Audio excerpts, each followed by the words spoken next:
Log by log, she constructed her refuge, oblivious to the lonely widower on horseback who yearned for family and watched from the shadows. The Montana wilderness. Dusk settling over early November 1881. Frost decorated the evergreen boughs, shrouding the meadow in the profound stillness that only untamed country could provide. A modest cabin's frame rose, partially complete, its timber walls crude yet solid. Autumn gusts sighed between the wooden gaps, carrying the fragrance of resin and winter's inevitable arrival. "Ma'am, I assumed this land stood empty, though I see now I was mistaken." The words drifted from the forest edge, deep and measured, bearing the subtle accent of someone who'd spent countless hours with livestock and solitude.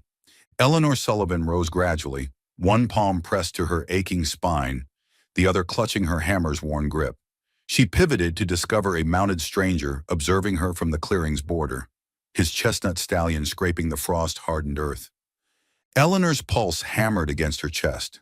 No human contact had graced her presence for more than 7 days, not since the Kowalski family had delivered flour and cautioned about premature snowfall. Her expression hardened. "This property belongs to me. Should you be wandering lost, travel westward. You'll find nothing of value here." The rider touched his hat's brim respectfully. "No harm intended, ma'am. Simply checking the perimeter of my kin's spread. Clayton Hartwell's the name. Circle H Ranch, 10 miles northward." He paused, his attention shifting from the incomplete structure to the weathered leather covering her hands. "Never expected to encounter someone constructing solo." Eleanor's demeanor remained guarded. "That's precisely how I prefer it."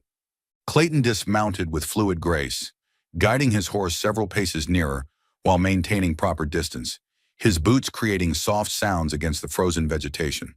"No disrespect intended, ma'am. It's just that most ladies don't tackle such labor."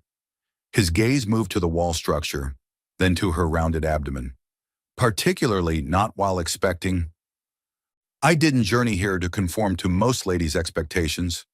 Eleanor raised her hammer once more, driving a nail with confident, measured strikes. Her exhale formed clouds in the frigid atmosphere. "I came to forge a new beginning." Clayton observed her momentarily before retreating, lifting both palms slightly to demonstrate his harmless intentions. "Understood completely. Simply thought you might require assistance with heavier tasks, bearing a child while constructing shelter that demands considerable courage."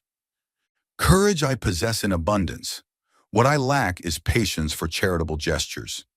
She rotated, hoisting another timber plank into position. Her movements had grown more labored, weighted by the life developing within her, yet her determination never faltered. "So if you're extending sympathy, carry it back to your Circle H." Clayton studied her carefully. Rebellion emanated from her stance, certainly, but something additional lurked beneath, exhaustion masked by fierce pride. He witnessed not a woman on the verge of collapse, but one maintaining her composure through sheer force of will. "Not sympathy," he stated eventually, "simply admiration." Eleanor remained silent initially, hammering until the plank secured firmly. Then she regarded him properly, truly examined him. This man possessed the bearing of privileged upbringing, yet crow's feet around his eyes spoke of profound loss. His clothing appeared pristine, but his palms showed calluses from honest work. Something in his expression carried a quality she hadn't witnessed in ages: genuine comprehension. "I've endured enough people attempting to repair things," she said, her tone gentler now. "I'm not damaged, merely building." Clayton acknowledged with a nod. Completely understood. He remounted, but before directing his horse toward the aspens, he hesitated. "Should you reconsider, ma'am? Should you ever require anything? Circle H isn't distant." Eleanor offered no response, watching as he departed, vanishing among the timber. Only after his complete disappearance did she lean against the half-completed wall and release her breath. The child within her stirred, a gentle flutter deep in her belly. She placed her hand there, eyes fixed on the spot where he'd disappeared. "That's not the sort of man who passes by accidentally," she murmured to herself. Though she wouldn't voice it aloud, her heart had stirred as well, not with fear, but with something far more terrifying: possibility. 3 days hence, Dawn's light stretched low, painting extended shadows across the frozen grassland. Eleanor stood before her incomplete cabin, a rough-hewn pine board balanced precariously against her shoulder. Her lower spine throbbed with each inhalation, her digits stiff from cold and constant toil. The baby had descended further during recent days, bringing fresh heaviness that transformed every chore into an ordeal. Nevertheless, she persevered. She had no alternative. She'd driven foundation posts single-handedly, transported each log from the woodland using only a borrowed wagon and determination. Her provisions lay stored securely in the root cellar, and her chimney now drew smoke cleanly. Yet the walls remained unfinished, and the snow promised harsher days ahead. She lowered the plank with a groan, breath catching as sharp pains shot through her side. "You're overtaxing yourself." The voice, rich, recognizable, caught her off guard. She whirled, heart racing, discovering Clayton Hartwell standing beside his chestnut stallion at the clearing's edge. He cradled a parcel wrapped in gingham cloth, appearing less formal today. No vest, no gloves, simply a wool jacket and perceptive eyes. Eleanor tightened her hammer's grip. "I didn't request company." "No," he replied gently, "but I decided to come regardless." He advanced slowly, placing the bundle atop a tree stump. "My mother sent this. Tea for morning sickness and infant clothing she knitted. She mentioned you'd likely refuse them, but insisted I bring them anyway." Eleanor stared at the package without moving. Clayton glanced at her cabin walls. "Progressing well. You've accomplished all this independently." She gave a brief nod. "Every single nail. Impressive." He looked at her belly, then her hands. "Painful as well, I'd imagine." Eleanor crossed her arms, bracing against the cold and something warmer she refused to acknowledge. "What brings you here truly, Mr. Hartwell? Slumming or collecting tales for your mother?" Clayton's gaze remained steady. "I came because I wished to, and because I dislike imagining you laboring through pain alone when it's unnecessary." "I'm not seeking charity. I never suggested you were." She stepped closer, voice strained. "You don't know me. You're ignorant of my experiences. Men like you offer assistance as if it's some divine favor, but it invariably carries a cost. Expectations, criticism." He remained silent initially, allowing her words to settle in the morning frost. Then softly, "Some people extend help not because they perceive weakness, but because they recognize strength." Eleanor blinked, momentarily stunned. Clayton continued, quieter now. "I've witnessed many people crumble under lesser burdens than yours. Yet here you stand, creating something substantial, alone, unobserved, unacknowledged. That's not frailty, that's exceptional." She swallowed hard, her mouth parched. "I won't linger," he added, gesturing toward the bundle. "Simply thought you could use the tea, and perhaps a reminder that not everyone who appears seeks to repair or possess you." Eleanor regarded the bundle, then him. The sincerity in his voice unsettled her more than any flirtation could have. He meant every word. "You may leave it there," she said finally. He nodded once, turned, and walked toward his horse. She watched his departure, her pulse louder than the wind. When he disappeared into the trees, she released a breath she hadn't realized she'd been holding. She approached the stump and unwrapped the cloth. Inside lay 3 tiny knitted garments, soft yellow wool, stitched with care, and a tin of tea leaves fragrant with ginger and mint. For the first time since arriving in Montana, something within her chest softened. Not enough to shatter, just enough to feel. 7 days later, the wind had intensified, seeping through gaps in the unfinished cabin walls, causing loose nails to rattle like dice in a cup. Eleanor sat beside the hearth. If the circle of stones marking a future fireplace could be called that. Her hands bore the redness of lumber handling, her breath forming clouds before her face. Clayton knelt opposite her, adding another log to the growing pile. They had labored all morning together, no proclamations, no superfluous conversation, simply the cadence of hammers and occasional breathless laughter when a board resisted fitting and splintered rebelliously. He passed her the water container. She accepted it without hesitation. You're twice as capable as most, he said, brushing sawdust from his sleeves. I had to be, she replied, gazing into the wind-stirred embers of a barely surviving fire. I couldn't afford to wait for someone else's rescue. He settled beside her, pulling his coat closer. She didn't look at him when she spoke next. I married in Boston. Formal ceremony, ivory gloves, roses, the complete spectacle. He departed 6 months later, claiming the child wasn't his. Clayton turned his head slowly, his expression unreadable. I never revealed the truth, Eleanor continued, that the child was indeed his, that the timing aligned perfectly. I saw no purpose. He left before I could utter those words. Silence stretched between them. She exhaled slowly. The divorce documents were never completed, not entirely. Legally, I remain his wife. He remained quiet for a long moment. That's a tremendous burden to bear. Eleanor's gaze fell to the boards beneath them. It's not information I typically share. Out here, people already regard me as damaged goods. Adding legally married hardly inspires confidence. Clayton nodded quietly. People rush to judge what they can't comprehend. She glanced sideways. You haven't asked if I still love him. No, he said softly. I figure if you did, you wouldn't be here. She blinked once, then again. Her throat constricted unexpectedly. What about you? She asked, voice barely audible above the wind. You don't seem like someone who rides alone merely for peace and quiet. He looked toward the snow-covered hills. Her name was Sarah, my wife. We married young, perhaps too young. She enjoyed racing horses, took a stallion too fast one morning, and broke her neck on the ridge east of our ranch. Eleanor's heart stilled. I discovered her myself. I was 28. That was 5 winters past. Since then, I ride, mend fences, keep to myself. Not from fear of loving again. I simply saw no point. She nodded slowly. I'm sorry. As am I, he said, but I'm still here, and so are you. The wind howled outside, snow swirling in gusts across the cabin's open doorway. They worked several hours more. He carved boards for the roof frame while she measured lengths for the door. Their movements discovered a harmony neither commented upon, as if acknowledging it might break the spell. When the sun disappeared behind the peaks, casting long violet shadows across the valley, they sat again, this time on the half-finished porch.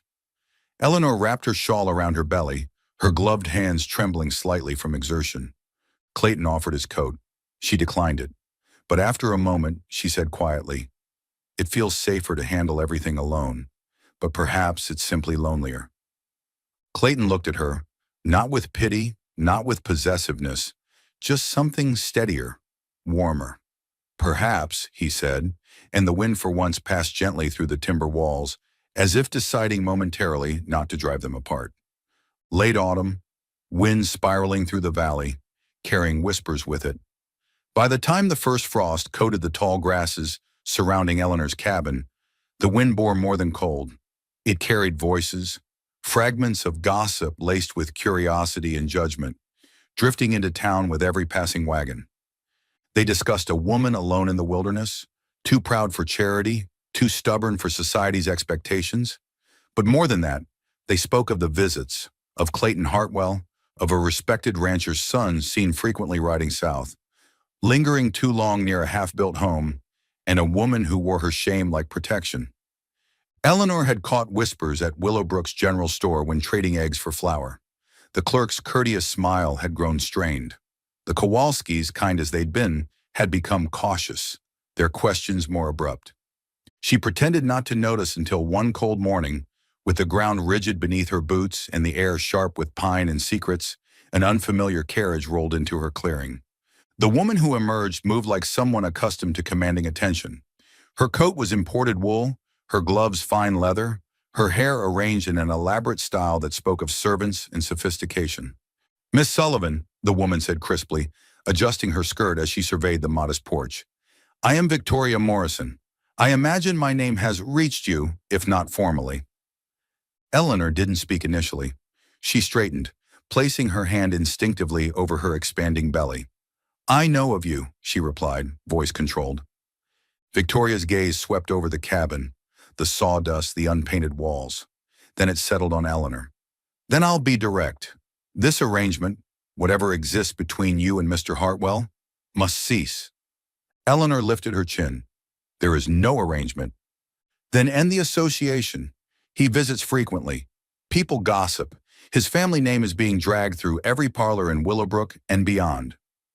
I never requested his visits. But you never dismissed him either, did you? Victoria's smile was sharp, fragile. You allowed him to stay. You permitted his help.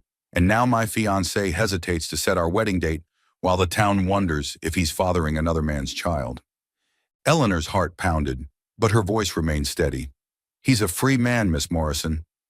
I haven't seduced him, nor do I seek his name or wealth. No, just his attention, his time, his reputation. Victoria stepped forward. You think I'm heartless, that I don't understand hardship. But I do. What I won't accept is allowing scandal to flourish openly while good men lose their standing due to misplaced chivalry. Eleanor felt her nails dig into her palms. I built this cabin alone, she said. Split my own firewood, sewed clothes for a child who will never know legitimate comfort. I've asked nothing of your fiancé but kindness. I've kept to myself. Not enough, Victoria snapped, because your presence still haunts him, and your silence allows the world to imagine the worst.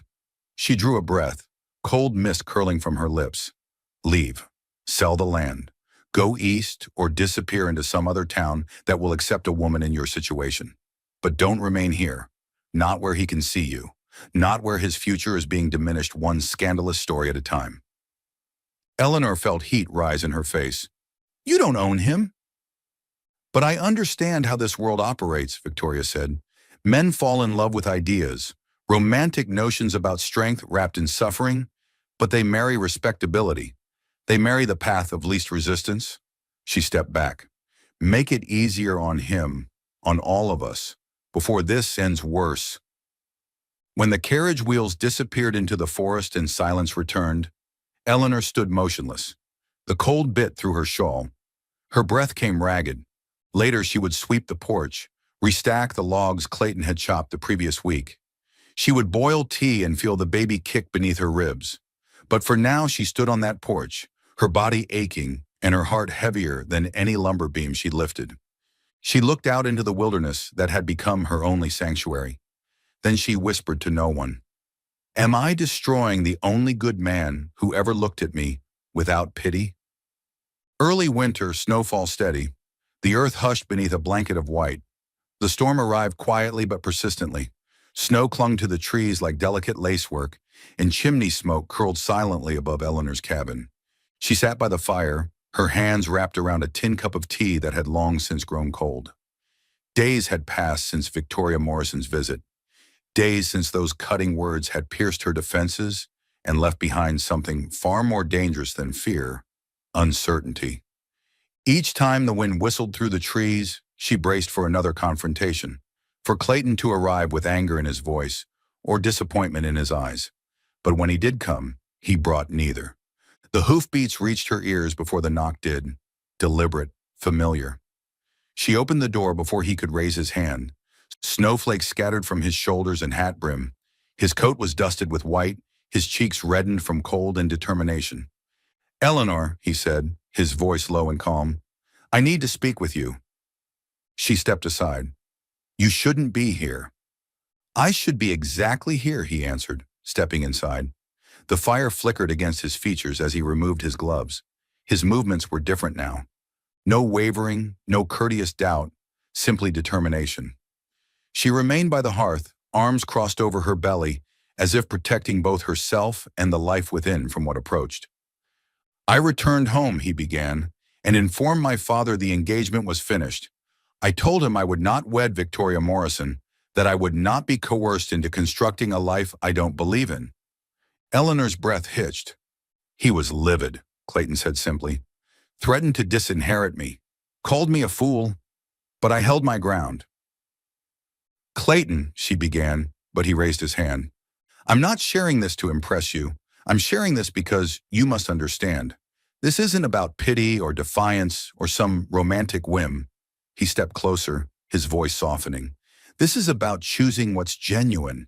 You, this place, that child. I've witnessed more authenticity in the way you grip a hammer than in every drawing room conversation of my existence. Eleanor blinked, her throat constricting. You can't sacrifice your future for a scandal, she whispered. I'm not sacrificing anything, he replied. I'm constructing something new. A long silence filled the space between them. Only the fire whispered softly in the hearth. Eleanor turned her face toward the flames. Her hands shook. There's something you don't know, she said, her voice barely audible. Something I should have revealed from the start. Clayton waited. His silence was steady, unwavering. I am not divorced, she said. Legally, I remain married to Charles Whitmore, the man who abandoned me the moment I announced my pregnancy. Clayton's brow creased, but he remained silent. I thought it was finished. I left Boston with documents unsigned, assuming he would complete them, but no papers ever came. No final decree, and I lacked the strength to pursue it. I simply wanted to vanish. She faced him now, eyes glistening with guilt and something resembling shame. I am not a widow. I am not free. I am another man's wife, at least according to law. And you deserve to know this before you ruin your life for someone who cannot offer you anything in return. The words hung in the air like frost, sharp and gleaming. Clayton stepped forward until he stood directly before her. Then, without hesitation, he reached out and took her hands, rough, work-worn hands that had built a home from nothing. You think this changes my feelings? He said softly. She tried to withdraw, but he held fast, gentle yet firm. It only makes me want to fight harder for you. Her breath caught. I have witnessed what you've endured. I know the price you've paid, and I see you still choosing to stand, still choosing to build. That doesn't make you a burden. That makes you braver than anyone I know. I can't offer you anything, she whispered. Not a name, not a proper future, just this. Snow and silence and a child not yet born. You offered me the truth, Clayton said. You offered me something genuine. That's more than I ever had with anyone else. She looked up at him now, truly looked, and what she saw was not pity, not charity. It was love. The fire crackled behind them as the wind sighed against the cabin walls. And for the first time since the world had turned against her, Eleanor felt the weight in her chest begin to shift. Not gone, but shared. Clayton's hand never left hers, and neither did his promise. Deep winter, wind stirring the pines, moonlight silvering the snow-covered clearing. The cabin stood like a defiant heartbeat in the wilderness, framed by bare trees and the distant murmur of wolves. Inside, Eleanor Sullivan sat at her workbench, her hands wrapped around the carved cradle's rail, heart pounding with something she couldn't identify. Not fear, not joy, something between, a breath held too long. Clayton stood near the hearth, his shadow stretching toward her like an unspoken vow. You shouldn't have returned, she said quietly. He didn't move. You knew I would. Eleanor's eyes met his for only a moment before returning to the floor. It doesn't matter what we feel. You know that, Clayton. We can't rewrite the law or erase judgment. I'm not trying to rewrite anything, he answered. I'm just trying to write something that finally feels authentic. She rose abruptly, her hands pressing to her lower back as her belly shifted. The child inside kicked hard, as if sensing the turmoil beneath her skin. You think love will make this simpler? She snapped. It doesn't. Love doesn't silence gossip. It doesn't file divorce papers. It doesn't purchase land or raise a child or protect us from a town waiting for me to collapse. I don't care about the town, Clayton said. You should, she flared, voice trembling, because it will care about you, about the son of Circle H choosing a married woman with an illegitimate child and a scandal for a history. Clayton's jaw tightened, but his voice remained calm. He's not illegitimate. He's yours, and that makes him better than most men I've known. Eleanor felt the breath rush from her lungs. She turned away, one hand trembling as it braced against the window frame. I've spent every night for months wondering if I was strong enough to do this alone, she whispered. And now that someone offers to carry some of that burden, all I feel is terror. Clayton crossed the floor silently until he stood behind her. just close enough for his warmth to reach her through the space.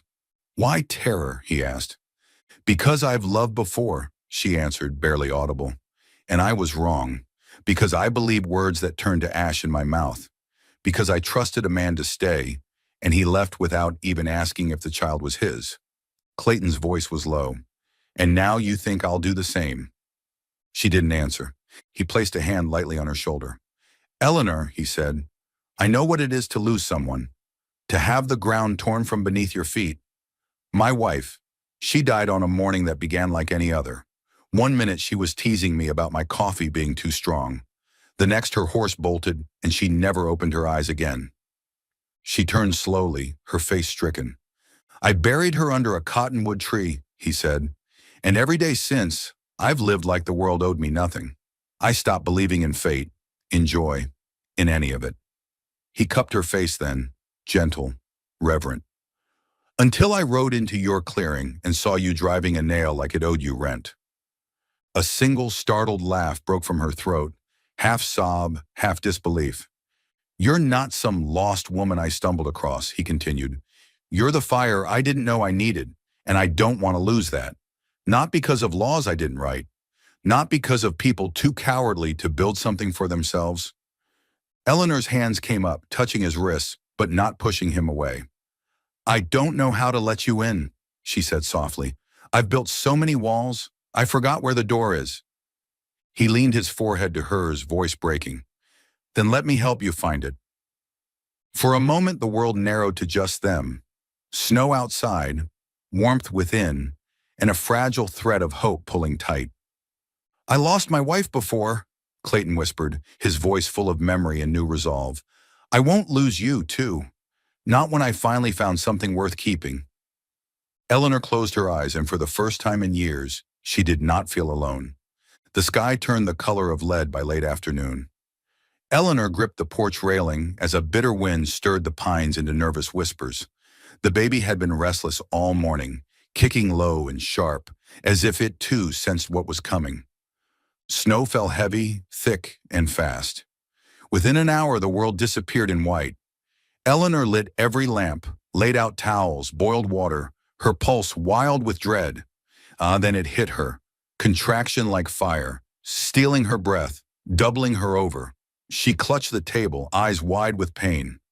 "Not now," she whispered. "Not like this." She was alone. Miles away, Clayton Hartwell saddled his finest horse. The sky's turn had told him everything. She needed him. Instinct screamed louder than reason. He rode into the storm, but it swallowed him. Visibility vanished. His horse slipped on a drift and fell, flinging him into a frozen creek. Ice stole the air from his lungs. Pain shot through his shoulder. He lay there a long moment, snow settling on his lashes. "She needs me," he groaned, dragging himself from the water. The horse was gone, so he walked through waist-deep snow and wind that screamed, one step at a time. At the cabin, Eleanor fought, screaming, bleeding. Her body burned and broke. She cried out for strength, for her father, for mercy. The storm rattled the walls, and then a cry, raw, beautiful. Her baby. "A boy," she sobbed, cradling him, kissing damp skin, whispering every prayer she'd ever known. But Clayton had not returned, and the storm was only worsening. Fear clawed at her chest. What if he was lost? What if she had survived this moment only to lose the one man who had seen her not as a burden, but as something worth loving? She rocked her son with tears falling silently. "You'll be safe," she whispered, "even if it's just me." A knock, faint, then again, firmer. She froze. The door opened. Clayton stood there, soaked in snow, blood on his shirt, face pale with pain. "Clayton!" she gasped. He stumbled inside, dropped to his knees near the fire. Steam rose from his coat. His breath came shallow. And then he saw the baby. Their eyes met. No words. He reached out, hand trembling, brushing the tiny fist at her chest. "Looks like you've already built a family, Miss Sullivan," he murmured. "Mind if I join?" Her throat closed. She could have said no. Should have, maybe. but instead she shifted the baby into his arms. "Only if you're sure," she whispered. "I've never been more sure." Outside, snow kept falling. Inside, a new kind of warmth took hold. A home, a promise, a beginning neither of them had dared to dream. And this time, Eleanor knew she was not alone anymore. The first sign of spring was not flowers or melting snow, but the soft give of the earth under Eleanor's boots. Mud welcomed her steps. Birds began to sing again, and the scent of pine warmed in the sunlight. Inside the cabin, the fire still crackled, but warmth also came from laughter of two people who had once known only silence. Eleanor stepped outside with a bucket in hand, her newborn son cradled against her chest in a linen sling. Clayton knelt nearby, driving the first post for what would soon be the new kitchen. "This soil's thawed early," he called, glancing up with a grin. She smiled back. "Or maybe it knows we've got work to do." He stood, dusting off his hands. "Either way, we need more room, especially for that growing boy." They had named him Thomas. No grand declarations, just something steady and true. That afternoon, Eleanor sat at the table signing a letter to a Boston law office, her official request for divorce from Charles Whitmore. Her hand trembled slightly as she sealed it. Clayton entered then, sawdust on his sleeves and sun in his smile. "You did it." She nodded. "Last piece of the past, sealed and sent." He kissed her forehead. "I'm proud of you." They did not celebrate with rings or a preacher, just a supper with the Kowalskis and a few neighbors. Eleanor made stew. Clayton hung lanterns. When the sky turned lavender, he stood and took her hand. "She is the strongest woman I've ever known," he said. "I thought I was coming here to help her, but she saved me." Eleanor smiled softly. "No rings, but plenty of roots." The guests toasted with tin cups. No one asked for documents. Out here, love was proven in firewood, not signatures. A week later, Eleanor stepped outside to see Clayton finishing the new kitchen door. She had asked what he was working on, but he only said to wait. Now, in the late light, she saw it. A horseshoe shaped and smoothed, bolted as the handle. "Found it bent near the pasture," he said. "Thought it was scrap, but turns out it just needed shaping." She traced it with her fingers. "Like some people." He nodded. "Broken things can still carry weight if they're strong enough." The wildflowers bloomed. Thomas grew, and one golden evening, Eleanor sat at her writing desk with a piece of her father's old blue stationery. She wrote, "Dear Pa, you said once that a home was not a place, but a feeling. I did not believe you then, but now I do. I built a cabin, hauled wood, shaped the roof, fought storms. I did it for me and my boy, but it took a stubborn cowboy with dusk in his eyes and a heart like yours to make it feel like home. We are not alone anymore. Love, your Eleanor." She folded the letter and placed it in her father's old tin mailbox. Outside, Thomas laughed, his first real laugh. Clayton, fixing a fence post, looked up. Eleanor walked toward him, baby in arms, heart full. The wind carried the scent of pine and promise. Spring had come, and with it everything she had never dared to dream. If you made it to the end of this story, if your heart clenched when Eleanor stood alone in the storm, if you saw a piece of yourself in Clayton's quiet vow, "I won't lose you too," then you already understand. Love in the Wild West was never given. It was built from pine beams and calloused hands, from sleepless nights and silent prayers, from scars no one spoke of unless someone stayed long enough to listen. If Eleanor and Clayton's journey moved you, if you believe love can survive law, loss, and snowfall, then hit subscribe and join us here at Wild West Love Stories.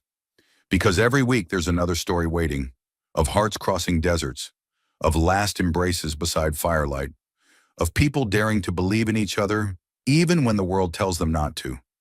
We tell the stories that slow your breath, that make you smile, that might just make you cry, and sometimes, if we're lucky, make you believe again. This is Wild West, folks, where bullets might miss, but hearts never do.